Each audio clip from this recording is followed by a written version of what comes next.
On our last episode, Raymond Chimhandamba discussed both the large potential, but also some large challenges for absorbent hygiene producers in Africa. And in order to overcome the challenges he mentioned and take advantage of all of that potential in the market, it helps to know what consumers in Africa are expecting when it comes to their absorbent hygiene products. And luckily, Bostic is here to help.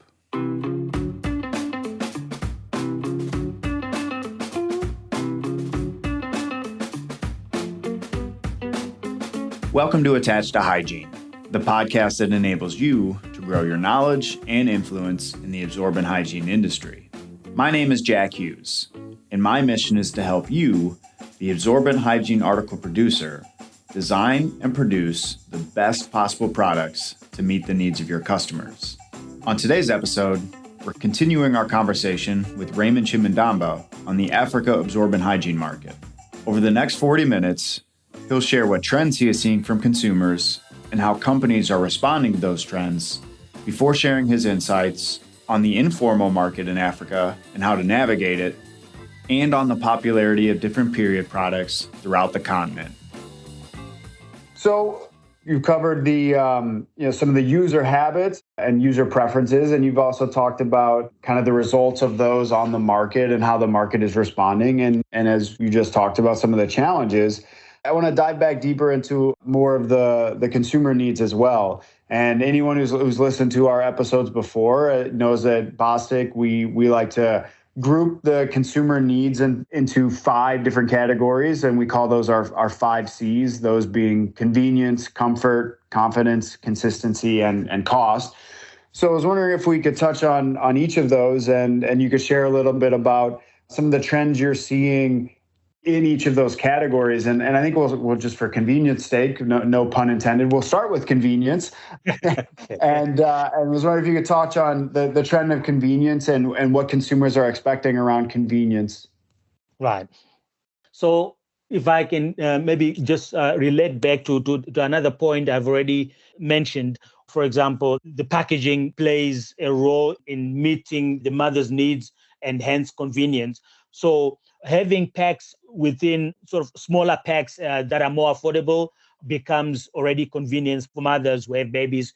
You're making it convenient for them to buy more frequently, and it fits better with their pockets and their income streams, and that always helps. And another category that I find fits very, very well within the convenience space is wet wipes. And I find it's one product that whenever the mothers are introduced to it, they really adopt it very quickly and really stick with it. And it's one of those products that really is so easy to build continuous habits with. So the convenience of having wet wipes, and the way when you begin to run promotions of your baby diapers with wipes promotions, I always find those to be very, very, very, very successful. And of course, the moment any mother realizes how well your product works, and if it says it protects the baby for 8 hours, and mothers can realize that, they definitely can then just stick with the product, and it gives them confidence that this product will not leak. This product will protect my child for until morning or whatever case, especially when the child is very much still on just milk only and that sort of thing, and they know that when the baby is wet, they can be confident that the diaper will still keep the baby dry and that sort of thing. The other category that we've seen fitting into the whole convenience and comfort and confidence space is wet wipes, especially during the COVID period, especially is one of the products that could one of the prevention options, as it were, especially those with 70% alcohol content, etc. Consumers felt more confident wiping their hands more often with wipes that had maybe 70% alcohol content and those sort of things. And of course, it made them more comfortable to be in public spaces if they have these wipes to use, or, all those benefits. And of course, any place that offers wipes, or like retailers, for example, we're actually automatically offering wipes. And of course, that gave consumers a more convenience and confidence that they are safe to walk in there and those sort of things. So those are some of the trends we've seen.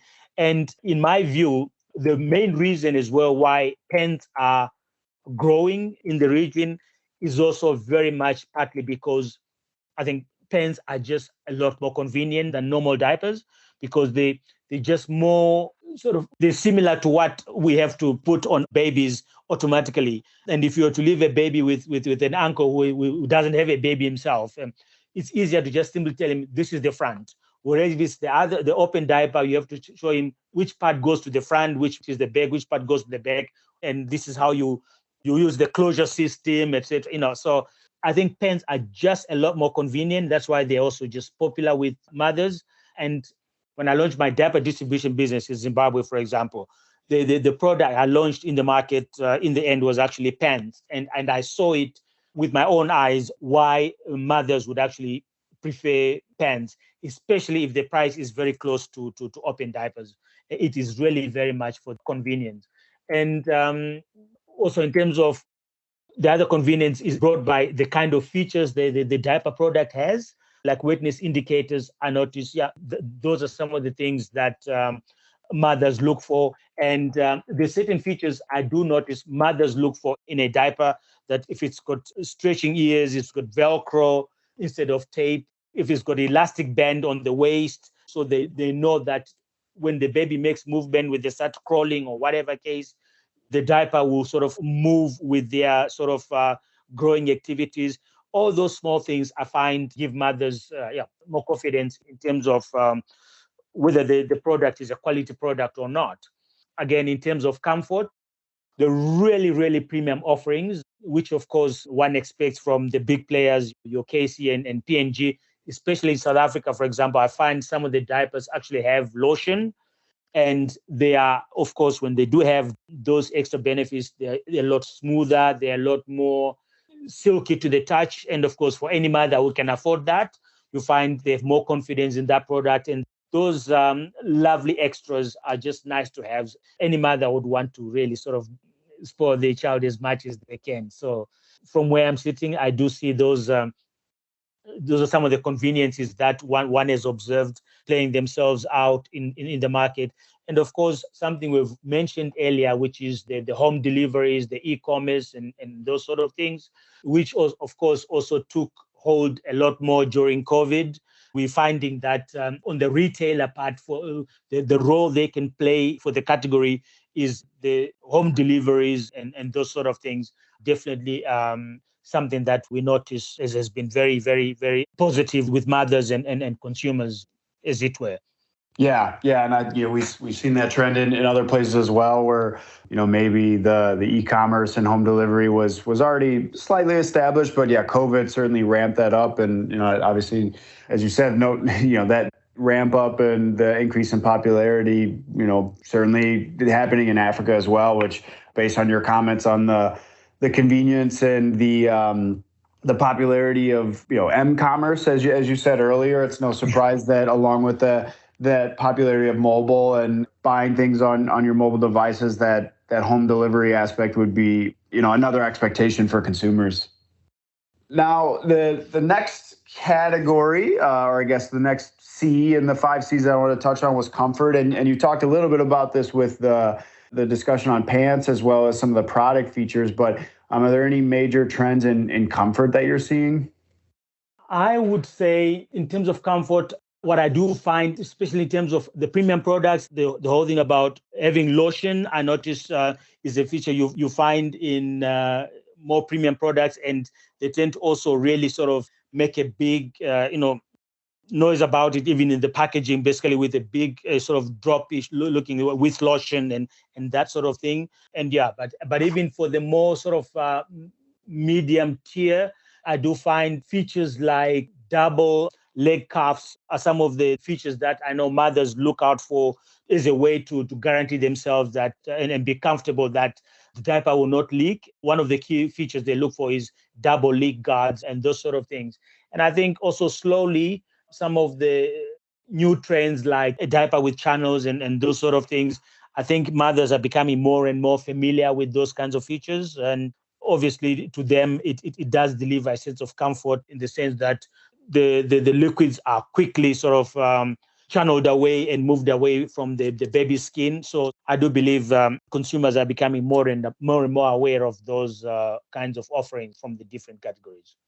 Yeah, and I we saw the channel cores really take off in Europe, and given the proximity of Africa to Europe, no surprise that given how convenient they are, how much they add to the baby's skin health and comfort, that those would really take off, and consumers would start to kind of demand those, which is I'm sure why we've seen that popularity of channel cores grow outside of the European region, and now they're moving into North America, moving into Latin America, and becoming a really popular feature globally. Now, the next C we wanted to touch on was confidence, and this relates to kind of how confident, if you will, a consumer is in your product or is in an absorbent hygiene product to do what it's advertised to do and to meet their needs. So I was wondering if you can touch a little bit on what some of the consumer trends and expectations are around confidence for absorbent hygiene products.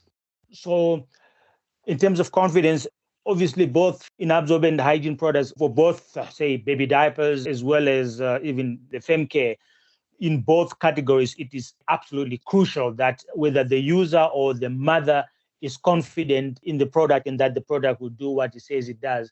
So in terms of fem care products, I do find, for example, the features like with wings definitely are almost a must, I guess, because they probably also give the additional confidence that for benefits like stay in place and those type of benefits that the consumer may want to see.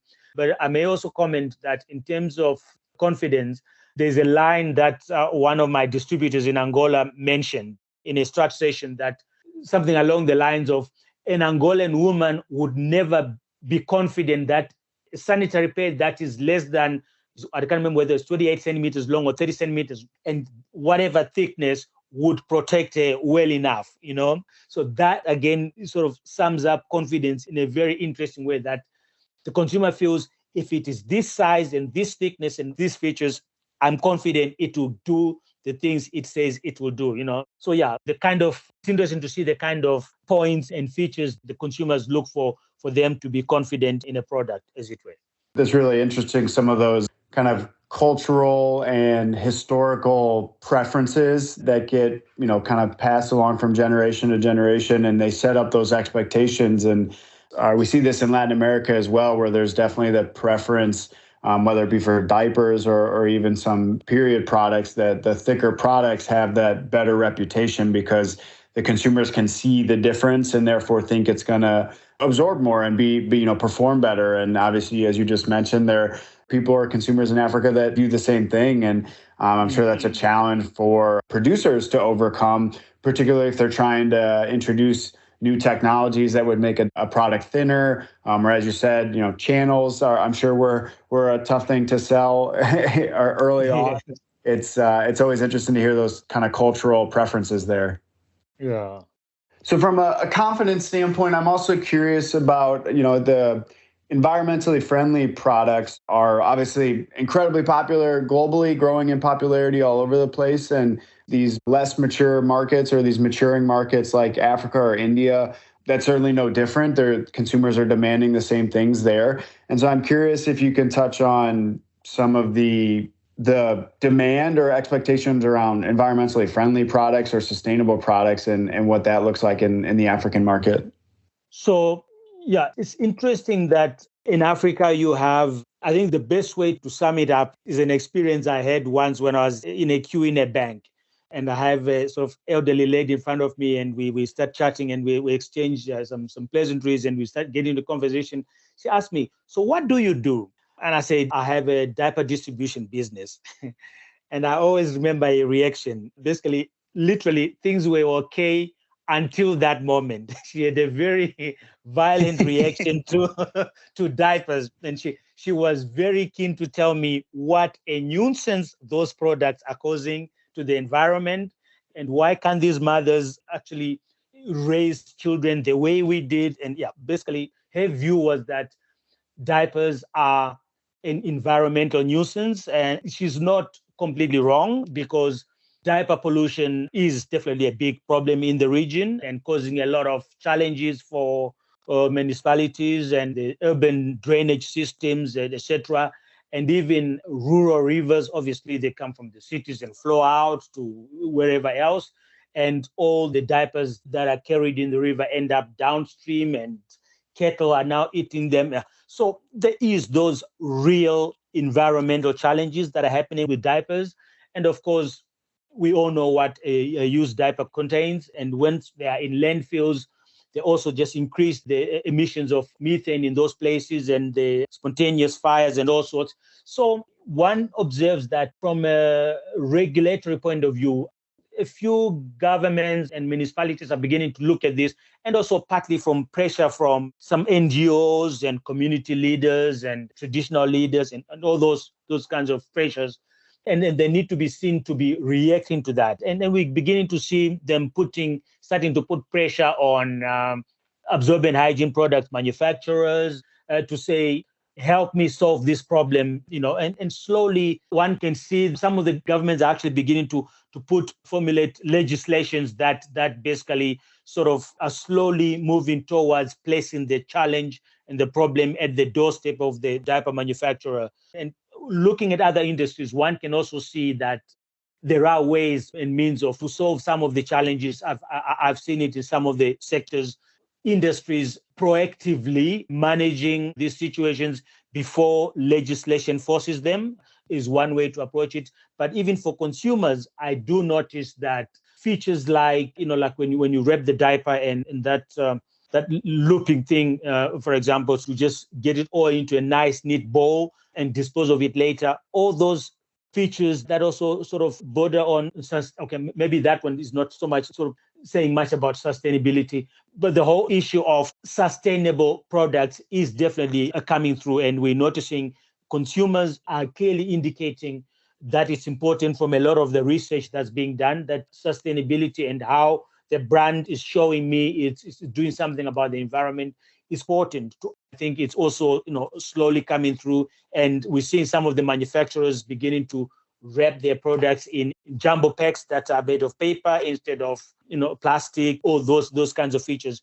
And indeed, some of the manufacturers I know are even moving towards having sanitary pads that are wrapped instead of plastic. It's wrapped in paper is one of the distinguishing features or differentiating sort of stroke sustainable, benefits, and things like that. It's interesting to see how both governments, stroke municipalities, whom we can call this sort of with legislation also, and as well as consumers with their preferences, and also consumers' sentiments coming out in a lot of the research that one reads about, how both those parties are definitely showing their concern for how brands, even within the sort of absorbent hygiene product space, how brands are making an effort to show what they're doing in terms of the environment. So both consumers and governments and legislators and municipalities definitely are showing concerns towards what brands are doing in terms of sustainability. And it's very clear.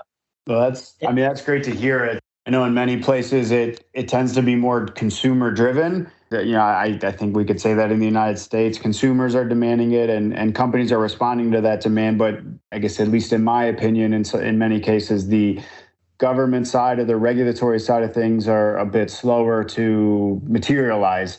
So I think, you mentioned some of the very, big potential issues that governments have to solve for if these products are getting into, water systems and disrupting economic activities and things like that. So it makes sense that the governments would want to be very proactive with that, but it's very good to hear that it's kind of a two-pronged approach. It's not, one side being the consumers pulling more than the other side being government. It seems to be pretty much all parties can agree that this is the way to move towards. And Jack, while we're on that point, what is also very interesting is to note that the governments of Kenya, governments of Tanzania actually banned single-use plastics way earlier than even in the EU.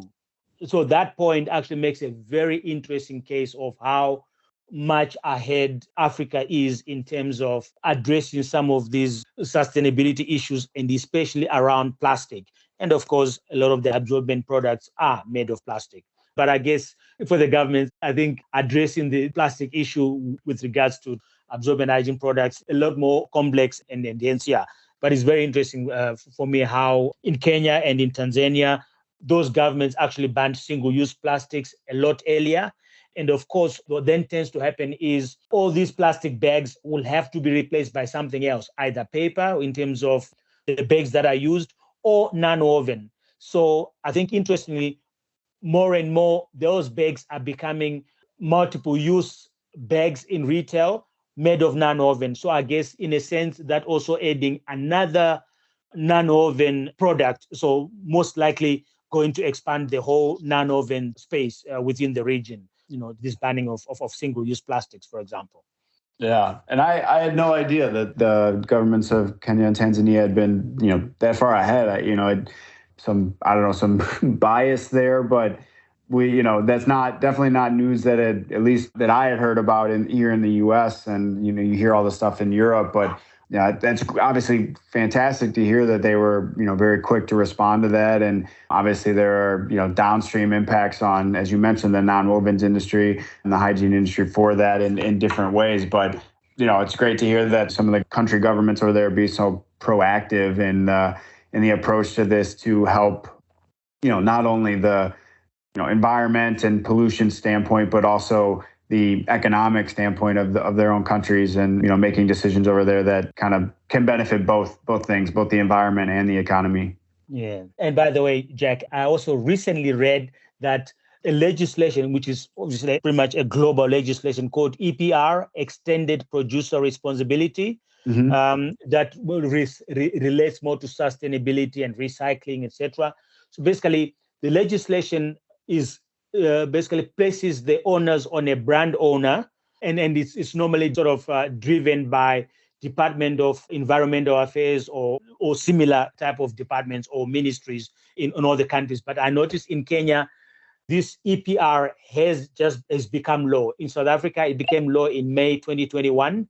So that again automatically forces brand owners to say, show me your plan about what your brand is doing to reduce pollution or impact on the environment, et cetera, et cetera.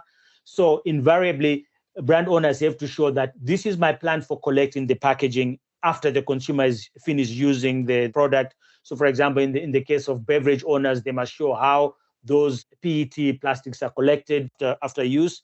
And I guess at some point, even diaper brand owners or absorbent hygiene brand owners will have also to show what are you doing to ensure that your product is going to come back either to you or is disposed of responsibly after the consumer is finished using the product. So all those developments I anticipate will definitely have a significant impact on sustainability and of course the category. Definitely. Yeah. I think that as you mentioned, the EPR regulations that come out, it's certainly not going to pass over the absorbent hygiene industry. We're seeing a lot of brands in our industry trying to focus on recyclability or some sort of improved end of life scenario. And, the responsibility is definitely going to be pushed more onto the brand owners to figure that out.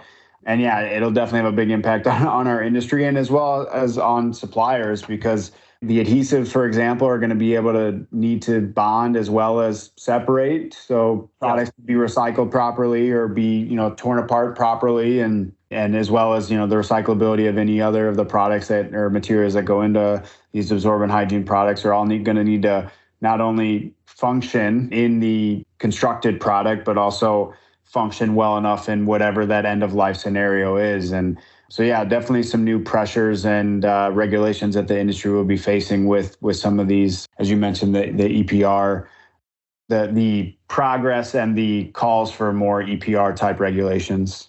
Yes. So one thing that I wanted to ask about that came up in some of my research and discussions with other people in the industry, I think this is something that is still a factor in the economic picture in parts of Africa, is what some people refer to as like the informal economy.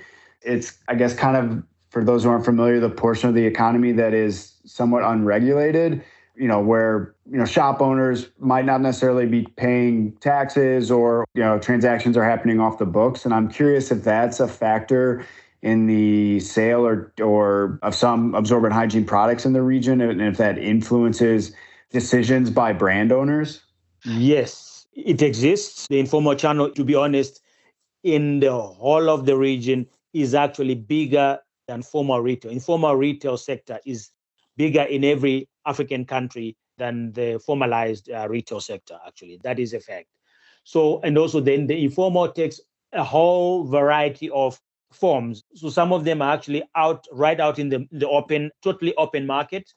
But what I've found to be very interesting is how, for example, to just give a small comparison with other products, like say detergent, say in Nigeria, I know Unilever would even have a bulk pack of say 12 and a half to kgs that is sold specifically with that in mind, that the person would then go and resell this by the cup. So somebody would buy that bulk pack of detergent and resell it by the end of the day by the cup to the lady within the neighborhood who does the laundry on a weekly basis, but probably can't afford the current packs that are on the market, for example. And a similar example to that within our sector, the non-ovens absorbent hygiene industry, would be somebody buying a jumbo pack of diapers and then selling them one by one and just putting them in a plastic, even a clear plastic bag, the same plastic bag maybe that we would put a loaf in the supermarket, but basically just buy the same pack and put either single or twos or threes or even fives of diapers to a mother who wants smaller packs of the brand that she likes, but it doesn't come in those smaller packs, for example. So those are some of the things that would happen within the formal sector. And again, you find brand owners to just fit into that model. They would be available in the formal retail, where all the other sort of category management initiatives like promotions, end of the month, and loyalty programs, and all sorts of other key account activities would happen.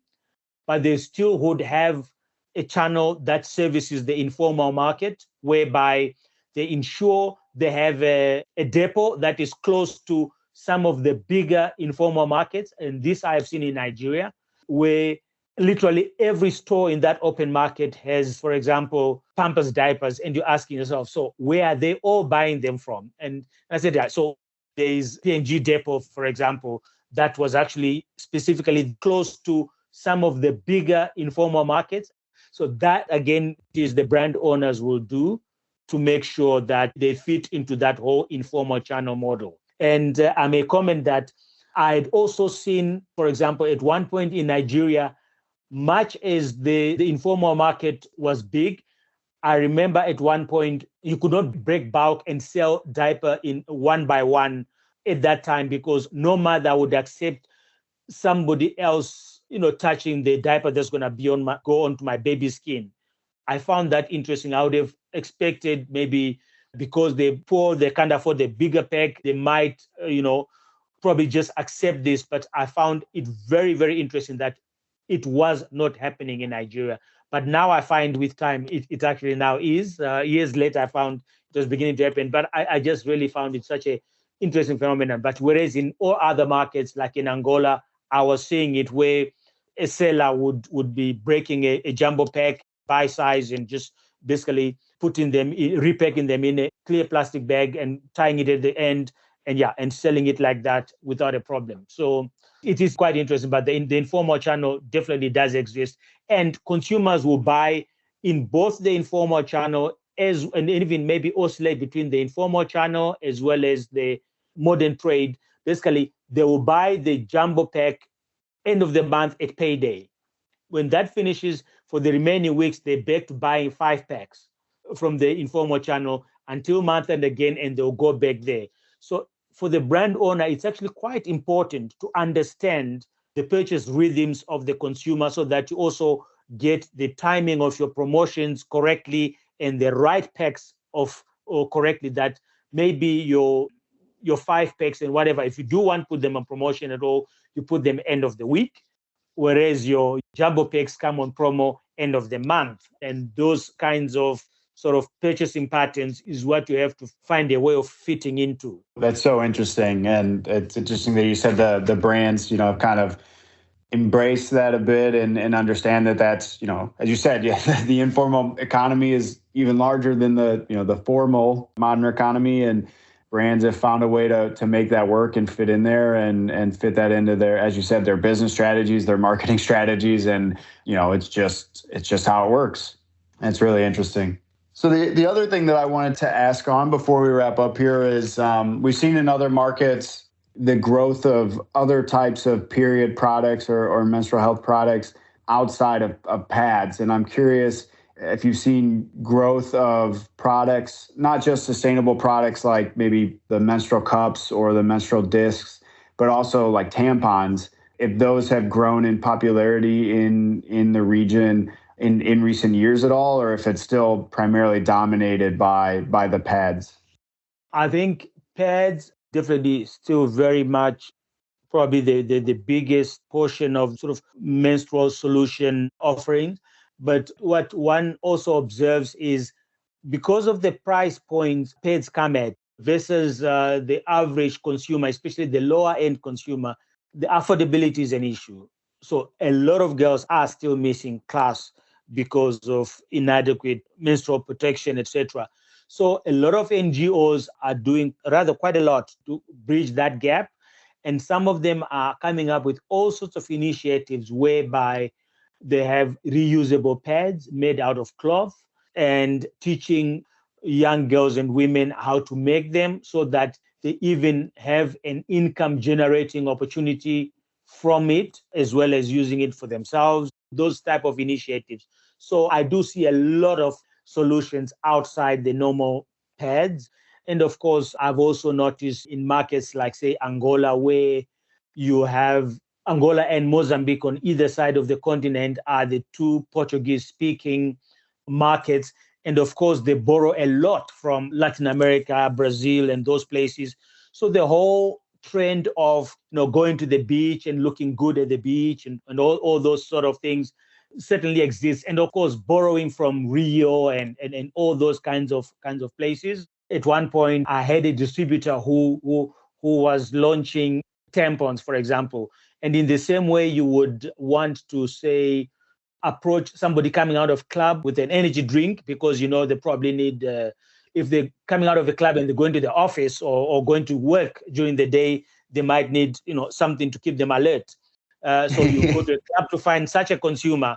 In the same way, they deliberately went to the beach to sell their tampon type product because they found in such places where you would find somebody who would need this kind of solution because they want to look good at the beach and whatever, despite whatever else may be happening with their body, So tampon is a better solution than pads would be. So they know here is where we would find our likely consumer. And they were quite clear and specific that when we were launching the tampon version of our brand, this is where we came, So I found quite interesting. So yeah, those are some of the other options outside sanitary pads, for femcare solutions that I've observed in the region. That's really interesting, and obviously a great example of really knowing your audience and knowing your customer and where to target them. Very true. Very true. I think you've covered a lot. You've opened my eyes to a lot of stuff that's happening in the Africa market that I definitely was not aware of. And so, Raymond, I just want to thank you again for joining the podcast and sharing your experience and expertise on the region. I know our audience will greatly appreciate it, and I really appreciate it. So thank you. Thank you for the opportunity, Jack. It was a pleasure. So there you have it. From the last two episodes, you not only have a clearer picture of the size and potential of the Africa market, but also better understand what challenges you will need to overcome in order to find success in this growing market. Attached to Hygiene is brought to you by Bostic and is hosted by me, Jack Hughes. It is produced and edited by me with the help of Paul Andrews, Michelle Tonkovitz, Emery Chernis, and Nikki Ackerman at Green Onion Creative. Our theme music is by Jonathan Boyle. We'd like to extend a special thank you to our guest today, Raymond Chimhandamba. You can follow Raymond on LinkedIn, where he is sharing insights on the Africa market from from both the absorbent hygiene and other sectors as well. Thank you for listening, and we'll see you next time.